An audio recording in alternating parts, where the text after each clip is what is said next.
Pues vemos aquí que cumplidos los 8 días para circuncidar al niño, le pusieron por nombre Jesús. Ahora, como saben todos, tuvimos un bebé hace 3 meses. Y es interesante estos primeros días de tener un bebé. Ahora, hay varias familias aquí, varios hermanos, hermanas que están teniendo bebés. Y es interesante ver estos primeros días, ¿no? Uno siempre se pregunta, bueno, ¿cómo va a ser ese primer día? ¿Cómo va a ser salir del hospital, por ejemplo, ¿no? ¿Cómo va a ser la fragilidad de este niño? Yo siempre pensaba, wow, ¿cómo vas a poner a este niño tan frágil? Una cosa así, que usualmente nacen así, chiquititos, ¿no? Ponerlo en el carro, en el automóvil, solo, porque es la ley, solo ahí, amarrado para irse a la casa. Así, ¿qué pasa si hay un accidente de tránsito? ¿Qué pasa si algo le pasa al carro? ¿Qué pasa si no prende? ¿Qué pasa si hay mucho calor? ¿Qué pasa si hay mucho frío ahorita en invierno? En fin, nuestra bebé nació muy grande, así que no era tan frágil. Entonces tenía que agarrarla con los 2 brazos y por eso no me daba tanto miedo. Nunca me dio tanto miedo con nuestra bebé. Pero es interesante que no pensamos en esa situación histórica cuando leemos la Biblia. Y es que María y José tuvieron que ir a circuncidar a este niño a los 8 días. Tenían 1 semana de que había nacido este pequeño bebé. Y dice que los circuncidaron porque esa es la ley judía, como señal del pacto con Abraham, que era parte del pueblo de Dios, que era parte de la promesa de la salvación. Y él mismo era el Salvador. Ahora, dice que le pusieron por nombre Jesús. Y yo quiero que nos concentremos en eso por 1 minuto. Este nombre Jesús, yo creo que ese tiempo de diciembre es uno de los mejores momentos para que tú profundices más y más en ese nombre. Que la Biblia le tiene tanta importancia al nombre, ¿no? Dice que ese nombre es sobre todo nombre, que no hay otro nombre bajo el cielo en el que pueda ser salvo sino Jesucristo, Jesús. ¿Qué significa este nombre? Y esto yo quiero que tú lo medites no solo esta Navidad, pero todas las Navidades. Siempre recuerdes, ¿qué significa Jesús? Su nombre, recuerden, no simplemente fue el capricho de sus padres. No solo fue el decir, bueno, me gusta este nombre Jesús. Sino que fue, como dice el texto, el ángel le había puesto el nombre antes de que fuese concebido. Antes de que estuviera en el vientre, ni siquiera un día, ya el ángel le había puesto este nombre. Dios había enviado a este mensajero a decir, no puede tener otro nombre, tiene que tener el nombre Jesús. Ahora, este nombre de Jesús no era demasiado extraño en ese tiempo. El nombre de Jesús era uno de los nombres más comunes en ese tiempo. ¿Sabías eso? Un erudito hizo un estudio histórico y en el ranking, en esos años, en el ranking de los nombres más populares, el nombre de Jesús era el número 6 en los nombres más populares de esa época en la Tierra Santa, ¿no? En la tierra de Israel.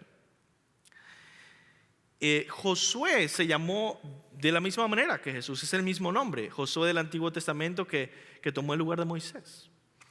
Y por eso, por supuesto, se vuelve popular. Ustedes saben que así como nosotros ponemos nombres bíblicos, eso no es algo nuevo. Los judíos ponían nombres bíblicos. Nosotros ponemos María, José, Jesús, Juan, Pablo. ¿Qué tan frecuentes son esos nombres? ¿Y por qué son frecuentes? Porque están en la Biblia. Ahora, los judíos pusieron varios nombres. Uno de ellos, José, por ejemplo. José, ¿a qué le recuerda a José? José, el soñador. Jesús, el Josué. Ahora, Saulo de Tarso, viene de Saúl, el rey, primer rey de Israel. En fin, todos estos nombres venían, por supuesto, de la tradición. Sin embargo, aunque ellos no supieran, aunque fuera un nombre común, el significado del nombre Jesús es Yahvé salva, Dios salva. Ahora, hay muchos nombres que tienen diferentes significados, pero Dios envió a un ángel para que le pusieran ese nombre, Jesús. ¿Qué era lo diferente entonces con este niño? Que esta vez, realmente, literalmente, ahí estaba Dios para salvar. Es decir, es distinto. No solamente es un mensaje de recordar, bueno, Dios salva, ¿no? Es ahora Dios mismo encarnado, viniendo para salvarnos. Y a mí me gusta decir esto, que en el nombre de Jesús, en un solo nombre, está contenido todo el mensaje de la Biblia. En un solo nombre está contenido el mensaje de esperanza para el mundo. En un solo nombre está contenida nuestra esperanza y nuestro gozo. En un solo nombre está contenido el Evangelio. El Evangelio en un nombre: Jesús, Yahvé salva. Así que esta parte es importante. Sin embargo, hay otras partes en el texto que nos dicen que los circuncidaron. Luego viene el versículo 22. Y cuando se cumplieron los días de la purificación de ellos, conforme a la ley de Moisés, le trajeron a Jerusalén para presentarle al Señor. ¿Qué es esto de la purificación? Los días de la purificación. El Antiguo Testamento decía que una mujer, después de que daba a luz, quedaba impura por una semana. Terminó ese tiempo de los días de la purificación y pudieron venir a Jerusalén para poder presentar al niño.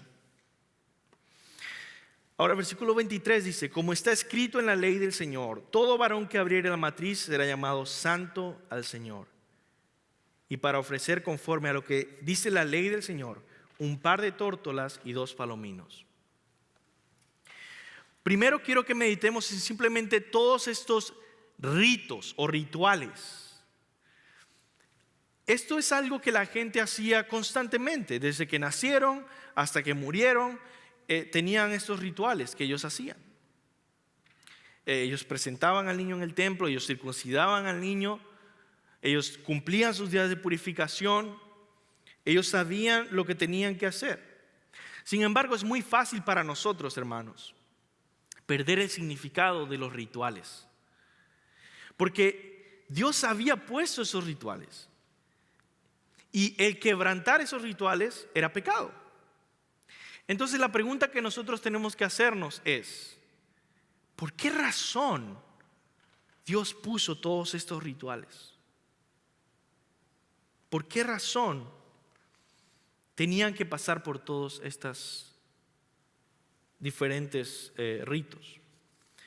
Pues principalmente es una forma, y ese es el punto importante que tienes que tener. Cada ritual del Antiguo Testamento es una forma de mantenernos despiertos a nuestra realidad espiritual. Cada ritual es una forma de mantenernos despiertos a nuestra realidad espiritual. La circuncisión, que tenía que practicarse en cada hombre de Israel, es una forma de mantener a ese hombre y a esa sociedad recordando: tú necesitas purificación. Ese es el significado principal de la circuncisión. Necesitamos purificación, es decir, eres pecador. Pero no solo necesitamos la purificación de Dios, sino que eres parte del pacto, del pueblo del pacto de Dios. Recuerda eso también.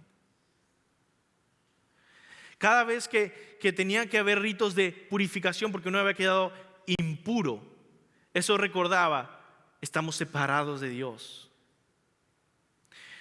Y habían impurezas que no eran pecado, simplemente era impureza.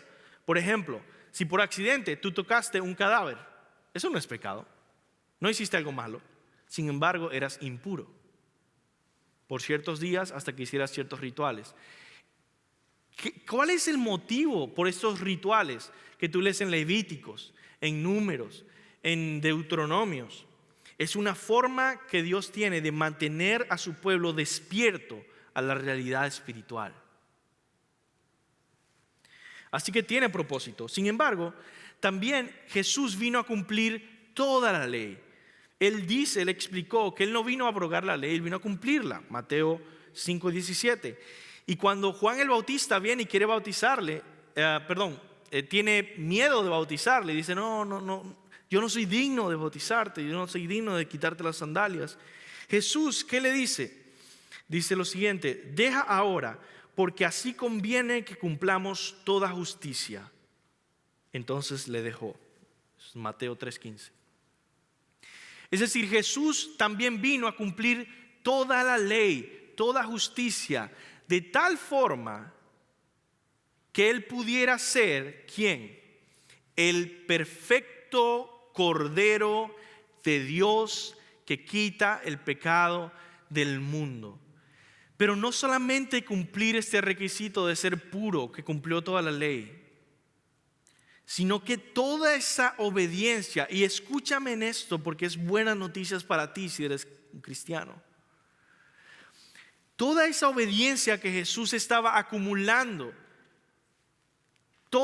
cada palabra justa que dijo, cada intención piadosa, cada pensamiento puro, cada obra de amor, cada obediencia a la ley y cada ritual que cumplió.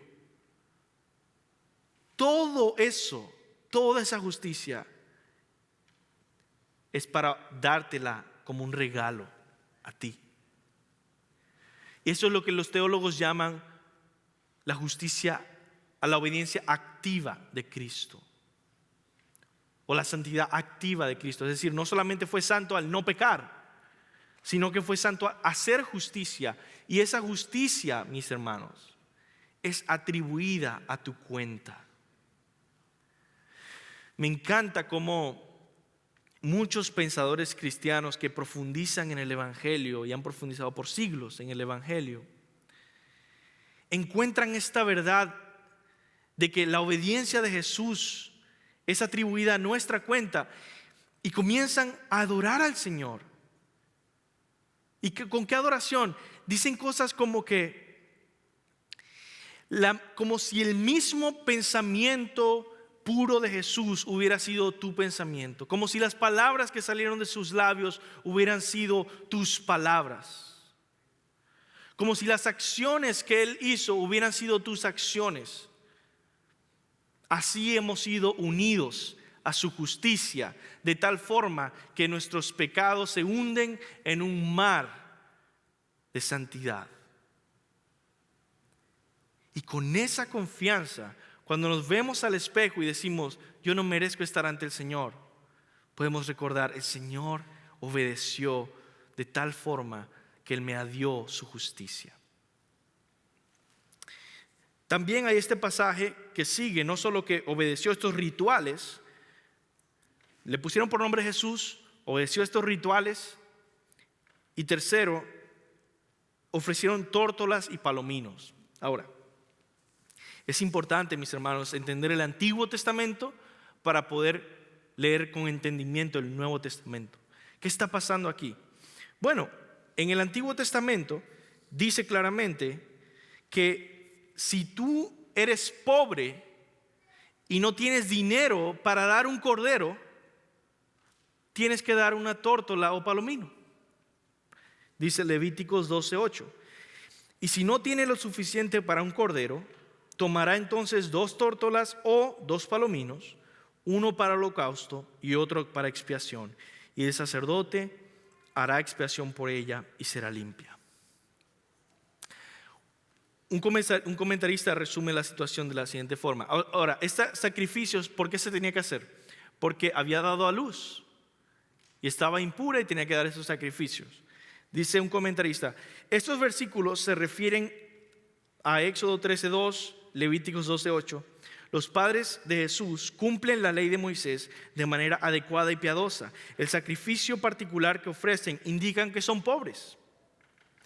Siguiendo la costumbre, María imponía las manos sobre la paloma. Luego un sacerdote las llevaba a la esquina suroeste del altar, retorciendo su cuello de una de las aves como una ofrenda por el pecado y quemando la otra ave, porque eran dos, quemando la otra ave como una ofrenda quemada completamente. ¿Para qué Dios estaba estableciendo esos rituales? Es una forma de mantenernos despiertos a nuestra realidad espiritual. El pecado requiere condenación, el pecado requiere muerte. La paga del pecado es muerte. Y estos tórtolas o palominos tenían que morir. Porque sin derramamiento de sangre no hay remisión de pecados, dice la Biblia, perdón de pecados. Es una forma de mantenernos despiertos a las realidades espirituales. Necesitamos un Salvador que tome lugar como esos palomas, muera en nuestro lugar porque hemos pecado y así nosotros no debemos ser quemados o ser asesinados, ¿no? Vamos entonces al segundo punto y avanzando con los siguientes versículos 25 en adelante. ¿Cómo se prepararon esas personas para conocer a este Salvador? El primer punto, en resumen, es ¿quién es este Salvador? Bueno, este Salvador es Jesús, Yahvé salva, es Dios salvando. Es este Salvador que ha obedecido perfectamente, es el Cordero perfecto de Dios. Y en este caso era pobre, viniendo de una familia pobre, una madre pobre, muy joven, y ese es nuestro Salvador. Ahora vamos al siguiente punto y es ¿cómo se prepararon las personas para agradarlo en su venida, para agradar a ese Salvador?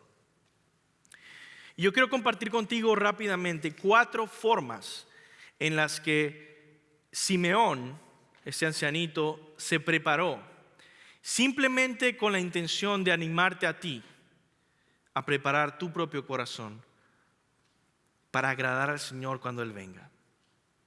Cuando nosotros celebramos Navidad, ya sea en esta fecha o en otra, el tema de la fecha no importa. Cuando nosotros celebramos Navidad, ¿qué estamos celebrando? Que Dios vino por nosotros en el pasado.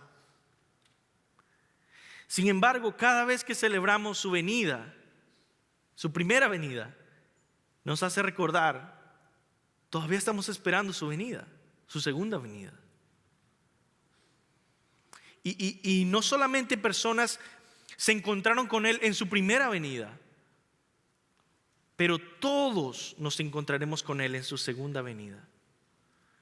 Vamos a ver ejemplos de estas personas que se encontraron con Él. Lucas 2:25 dice: y aquí había en Jerusalén un hombre llamado Simeón, y este hombre justo y piadoso esperaba la consolación de Israel, y el Espíritu Santo estaba sobre él.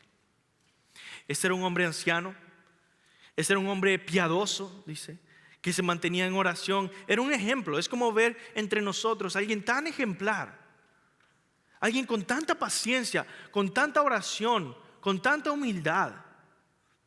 Y que él constantemente estaba diciendo: yo estoy esperando al Salvador, yo estoy esperando al Mesías, yo estoy esperando a aquel que ha de venir para salvarnos de nuestros pecados y traer el reino de Dios.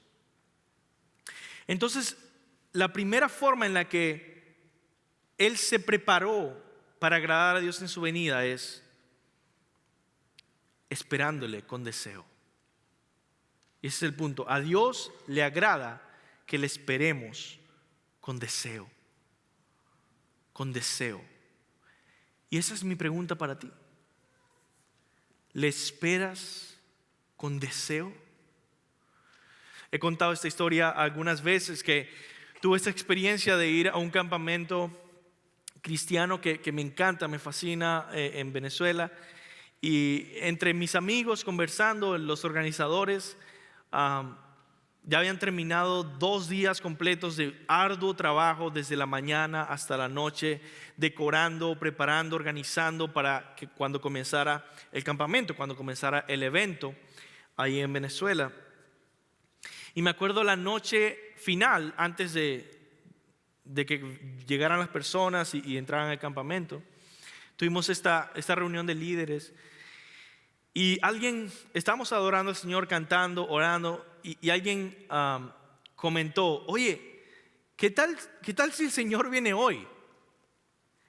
Pensando, hicimos todo ese trabajo por 2 días sin parar para que comenzara el campamento. Y dice: ¿qué tal si el Señor viene hoy, antes de que comience el campamento? Y entonces la respuesta de una de ellas es: ay no, por favor, que por lo menos espere 2 días, porque es que todo el trabajo que hicimos, ¿no? Obviamente todo esto fue en un ambiente de broma, no era algo en serio, no era algo que ella deseaba, ¿no? Pero sí comunica algo interesante en nuestras vidas, ¿no? Y es que no vemos, no comprendemos la gloria de su venida. Y más importante, revela nuestro corazón. No deseamos con ardiente pasión verle hoy. Yo quiero compartir contigo 3 versículos que expresan un deseo ejemplar. Primero, Isaías 26:9. Dice así: en la noche te desea mi alma. En verdad mi espíritu dentro de mí te busca con diligencia. Porque cuando la tierra tiene conocimiento de tus juicios, aprenden justicia a los habitantes del mundo. Isaías 25:9 dice: y en aquel día se dirá: he aquí, este es nuestro Dios a quien hemos esperado para que nos salvara. Este es el Señor a quien hemos esperado. Repite el versículo: regocijémonos y alegrémonos en su salvación. Es un versículo hermoso para memorizar. Isaías 25:9. Y por último, Lamentaciones 3, 24 al 26. Mi porción es Jehová, dijo mi alma. Bueno es Jehová a los que en él esperan, al alma que le busca. Bueno es esperar en silencio la salvación de Jehová. ¿Esperas con deseo su venida? ¿O hay otras cosas que estás deseando más? Prepara tu corazón para celebrar a nuestro Señor. Y esta semana es un buen tiempo para preparar tu corazón y desear su venida. Segundo, vamos por el segundo. Dije que hay 4 formas de prepararnos para ver a Cristo. Segundo, a Dios le agrada que le esperemos con fe en su promesa. Simeón estuvo esperando por mucho tiempo. Mucho tiempo estuvo esperando. Y está versículo 25 al 27 dice: y he aquí había en Jerusalén un hombre llamado Simeón, y este hombre justo y piadoso esperaba la consolación de Israel, y el Espíritu Santo estaba sobre él, y le había sido revelado por el Espíritu Santo que no vería la muerte antes de que viese al ungido del Señor. Y movido por el Espíritu vino al templo. Movido por el Espíritu vino al templo. Es decir, ese deseo se convirtió en algo más que un deseo. Se convirtió en una fe viva que le llevó al templo a esperar al Salvador. Ese deseo que tú tienes por ver al Señor, por estar con Cristo cara a cara, tiene que traducirse en un cambio de vida. Hay cosas que debes quitar de tu vida y hay cosas que debes comenzar a hacer en tu vida. Muchas veces somos ateos en práctica. Es decir, vivimos como si Dios no existiera. Te voy a poner 3 ejemplos. muchas veces vivimos como ateos en práctica porque decimos, sí, Dios existe, pero tomamos decisiones sin consultar la palabra de Dios.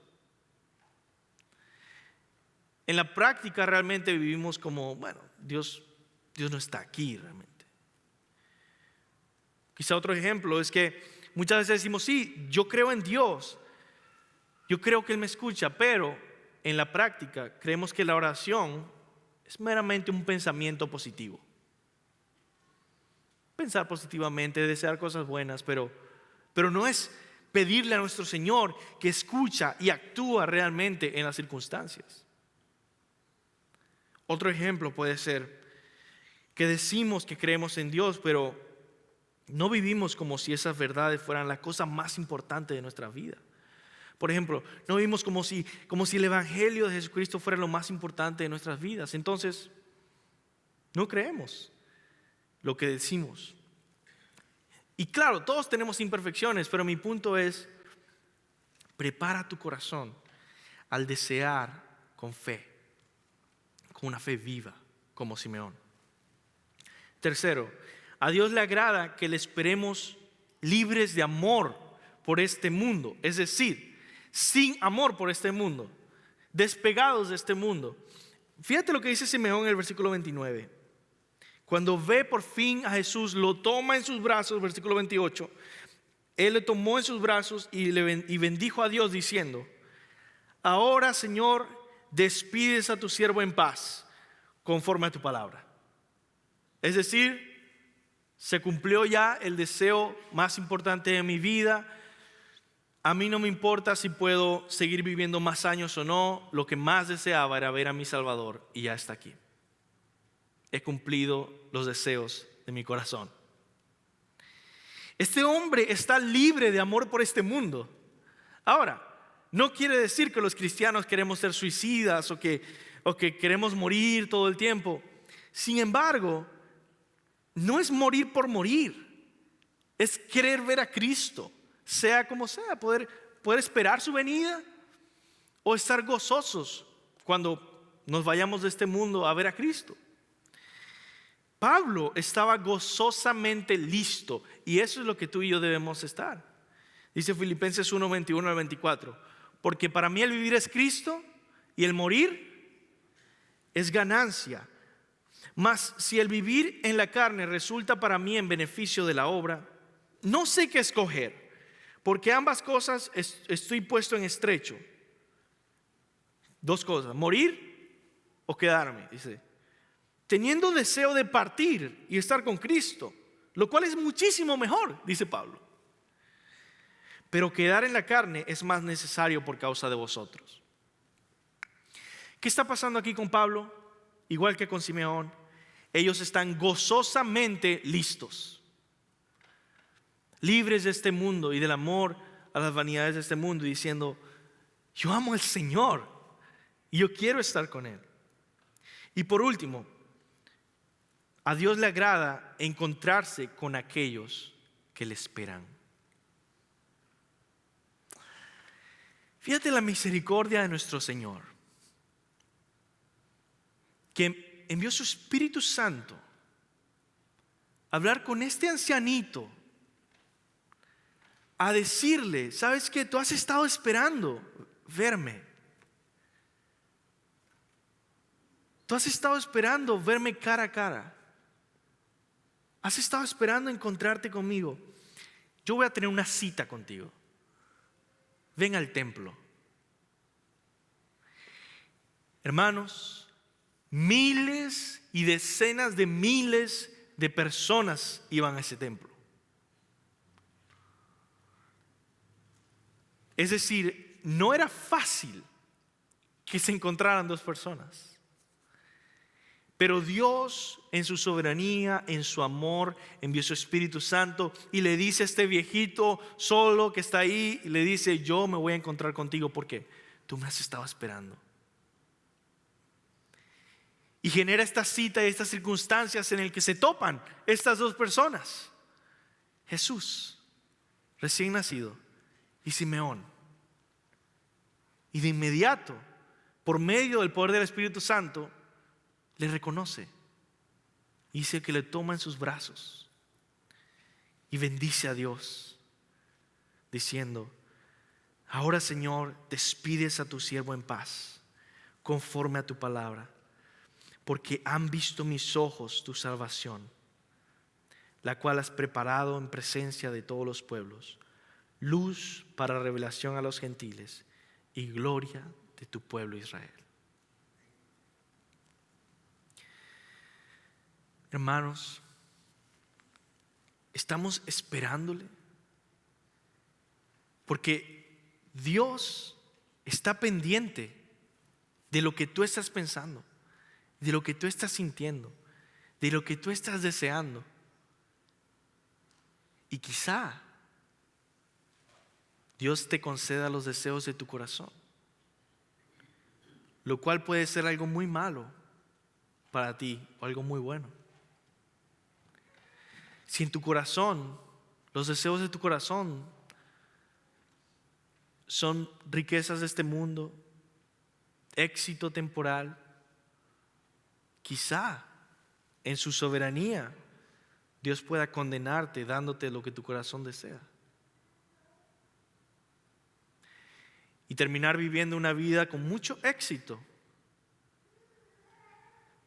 pero con una eternidad de condenación. Jesús mismo dijo muy sabiamente, muy elocuentemente: ¿de qué vale al hombre ganar todo el mundo y perder su alma? Sin embargo, quizá Dios ha tenido misericordia de ti y tú escuchas con fe la palabra de Dios. Y tú dices: mi deseo más grande es Dios. Mi deseo más grande es Jesús. Quizá tú dices: mi deseo más grande es verle cara a cara. Dios va a conceder los deseos de tu corazón, sí o sí. Vas a verle cara a cara. Y como Simeón, Él no te va a pasar por alto. Él ha planeado exactamente un encuentro contigo. Y para terminar, quiero darte una pequeña muestra que la Biblia nos da en Apocalipsis 22 de cómo será ese encuentro con tu Salvador, si eso es lo que estás esperando. Apocalipsis 22, 9 al 17. Escucha con atención y con fe como este momento. Pero Él me dijo: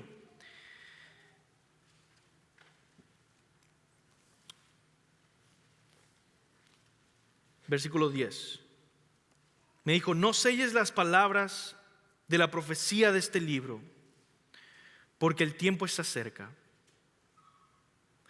El que es injusto, sea injusto todavía. Y el que es inmundo, sea inmundo todavía.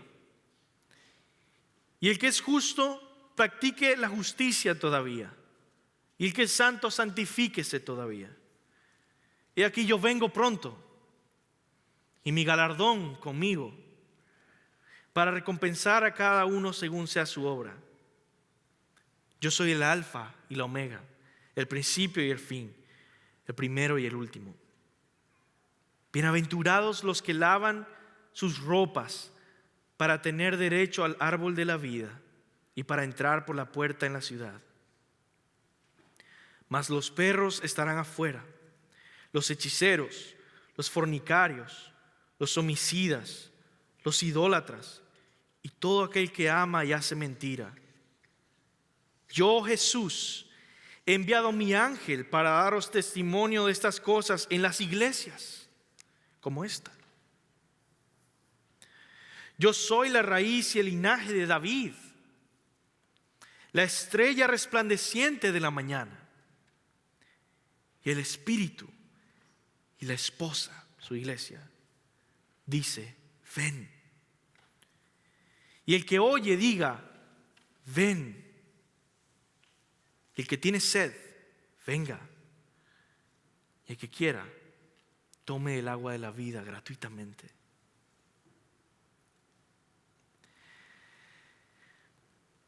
¿Cómo estás preparando tu corazón para encontrarte con Jesús?